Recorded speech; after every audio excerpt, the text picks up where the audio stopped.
नमस्कार, जय श्री कृष्ण। आसो लव ज्ञान यूट्यूब चैनल में आप सभी का स्वागत है।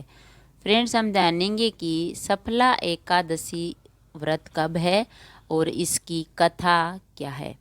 तो सफला एकादशी का व्रत है वो 26 दिसंबर को है और सफला एकादशी की जो व्रत कथा है वो हम आपको सुनाते हैं।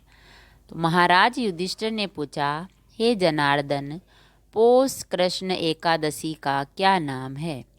उस दिन कौन से देवता का पूजन किया जाता है और उसकी क्या विधि है? कृपा करके मुझे बताएं।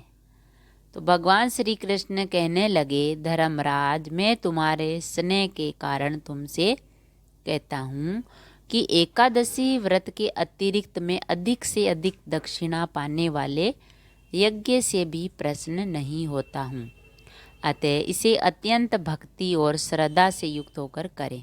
यानी एकादशी का व्रत है जो भक्ति और श्रद्धा से करें। हे राजन, द्वादशी युक्त पौष कृष्ण एकादशी का महात्म्य तुम एकाग्रचित होकर सुनो। इस एकादशी का नाम सफला एकादशी है। इस एकादशी के देवता श्री नारायण है। नारायण है जो विधि पूर्वक इस व्रत को करना चाहिए और जो करता है।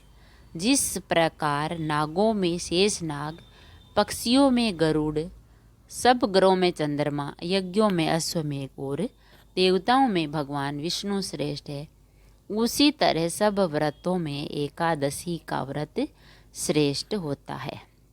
जो मनुष्य सदैव एकादशी का व्रत करते हैं वे मुझे परम प्रिय हैं। अब इस व्रत की विधि कहता हूँ। मेरी पूजा के लिए ऋतुफल के अनुकूल फल, नारियल, नींबू, नवेद आदि 16 वस्तुओं का संग्रह करें। यानी मेरी पूजा में 16 वस्तुएं शामिल करें। इस सामग्री को मेरी पूजा करने के बाद रात्रि जागरण करें। इस एकादशी के व्रत के सम्मान तीर्थ, यज्ञ, दान, तप तथा और कोई दूसरा व्रत नहीं है। 5000 वर्ष तप करने से जो फल मिलता है उससे भी अधिक सफला एकादशी का व्रत करने से मिलता है। तो अब आप इस एकादशी की कथा सुनिए। चंपावती नगरी में एक महिष्मान नाम का राजा राज्य करता था। यानी राजा रहता था। उसके 4 पुत्र थे। उन सब में लुम्पक नाम वाला बड़ा राजपुत्र महापापी था। वह पापी सदा पर स्त्री और वेश्यागमन तथा दूसरे बुरे कामों में अपने पिता का धन नष्ट किया करता था। सदैव ही देवता, ब्राह्मण, वैष्णवों को की निंदा करता था। जब राजा को अपने बड़े पुत्र के ऐसे कुकर्मों का पता चला तो उन्होंने उसे अपने राज्य से निकाल दिया। तब वह विचारने लगा कि कहाँ जाऊँ, क्या करूँ। अंत में उसने चोरी करने का निश्चय किया। दिन में वह वन में रहता और रात्रि को अपने पिता की नगरी में चोरी करता तथा प्रजा को तंग करने और उन्हें मारने का कुकर्म करता। कुछ समय बाद सारी नगरी भयभीत हो गई। वह वन में रहकर पशु आदि को मारकर खाने लगा।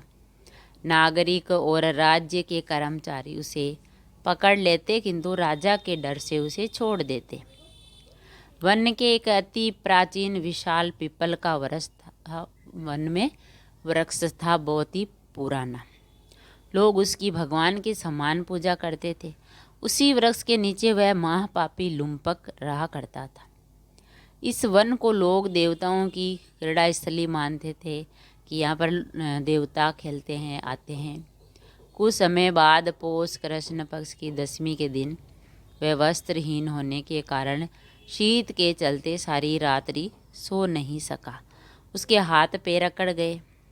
सूर्योदय होते होते वह मूर्छित हो गया। दूसरे दिन एकादशी के मध्याह्न के समय सूर्य की गर्मी पाकर उसकी मूर्छा दूर हुई। गिरता पड़ता वह भोजन की तलाश में निकला। पशुओं को मारने में वह असमर्थ नहीं था क्योंकि वह मार नहीं पाता तो उसमें शक्ति नहीं थी। अतः पेड़ों के नीचे गिरे हुए फल उठाकर वापस उसी पीपल के वृक्ष के नीचे आ गया। उस समय तक भगवान सूर्य अस्त हो चुके थे। वृक्ष के नीचे फल रखकर कहने लगा, हे भगवान, अब आपके ही अर्पण है ये फल, आप ही तृप्त हो जाइए। उस रात्रि को दुख के कारण रात्रि को भी नींद नहीं आई। उसके इस उपवास और जागरण से भगवान अत्यंत प्रसन्न हुए और उसके सारे पाप नष्ट हो गए। दूसरे दिन जब सुबह एक अति सुंदर घोड़ा अनेक सुंदर वस्तुओं से सजा हुआ उसके सामने आकर खड़ा हो गया। उसी समय आकाशवाणी हुई, हे राजपुत्र, श्री नारायण की कृपा से तेरे पाप नष्ट हो गए। अब तू अपने पिता के पास जाकर राज्य प्राप्त कर। ऐसी वाणी सुनकर वह अत्यंत प्रसन्न हुआ और दिव्य वस्त्र धारण करके भगवान आपकी जय हो कहकर अपने पिता के पास गया। उसके पिता ने प्रसन्न होकर उसे समस्त राज्य का भार सौंप दिया और वन का रास्ता लिया। यानी वो जो पिता थे, राजा थे, वो अपने चले गए वन में भ्रमण करने के लिए और पूरा राजपाट था जो अपने बेटे को सौंप दिया। अब लुम्पक सत्रा अनुसार राज्य करने लगा। उसकी स्त्री पुत्र आदि सारा कुटुंब भगवान नारायण का परम भक्त हो गया। वृद्ध होने पर वह भी अपने पुत्र को राज्य का भार सौंपकर वन में तपस्या करने चला गया और अंत समय में बैंकुट को प्राप्त हुआ। अतः जो मनुष्य इस परम पवित्र सफला एकादशी का व्रत करता है उसे अंत में मुक्ति मिलती है।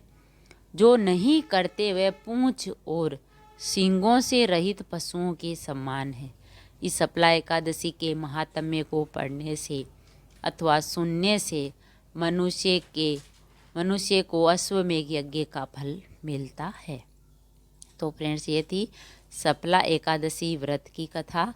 ये एकादशी है जो पौष मास के कृष्ण पक्ष में आती है और इसका व्रत करने से और कथा सुनने से पुण्य मिलता है और भगवान नारायण का आशीर्वाद मिलता है। अगर वीडियो अच्छा लगा तो लाइक और शेयर ज़रूर करें। ऐसी ही कथा और कहानी सुनने के लिए, जानने के लिए चैनल को सब्सक्राइब करें। थैंक यू, धन्यवाद।